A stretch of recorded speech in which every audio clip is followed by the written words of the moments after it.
Hey there! If you're looking for a fun and easy way to earn rewards, including cash and prizes, check out the link in the video description. Good morning.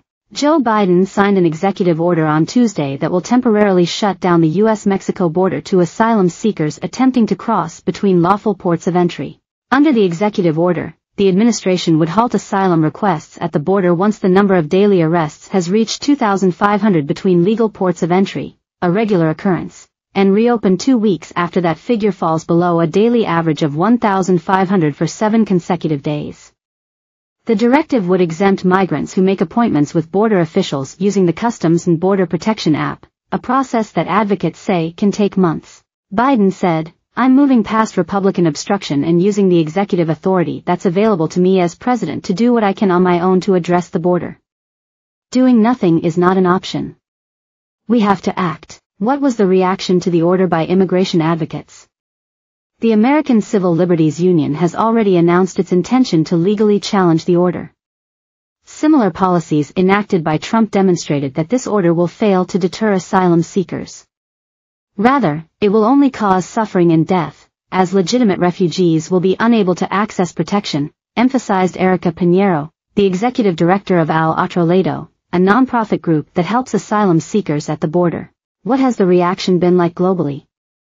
The United Nations issued a statement saying it was profoundly concerned by the new restrictions and urged the U.S. government to reconsider its actions. The new measures will deny access to asylum for many individuals who are in need of international protection, and who may now find themselves without a viable option for seeking safety and even at risk of refoulement, meaning being sent back across the border, the statement read. Were Democrats in support of Biden's order? While the centrist New Democrat coalition said they were encouraged by Biden's order, progressive Democrats have shared their outrage. The U.S. Representative, Raul Grijalva, whose Arizona district borders Mexico, said that the order is a significant departure from President Biden's promise of a more humane and just approach to immigration. The U.S. Senate will vote on Wednesday on a bill that would recognize a legal right to contraception. While passing the Right to Contraception Act will be a steep, if not impossible, uphill battle for Democrats, it comes after Donald Trump made, and quickly walked back, comments indicating he is willing to restrict access to birth control. Chuck Schumer, a New York Democrat, said in a Monday letter to his Senate colleagues, Donald Trump and MAGA Republicans will not be able to outrun their anti-abortion records, because the American people know that if given the chance, extremist Republicans will not stop in their campaign to strip away fundamental liberties in this country. Narendra Modi's ruling Bharatiya Janata Party has lost its parliamentary majority in India, meaning Modi will have to negotiate with coalition partners in order to return to power for a third term. Gene therapy has restored hearing in both ears for 5 children in a trial that raises hopes for further treatment.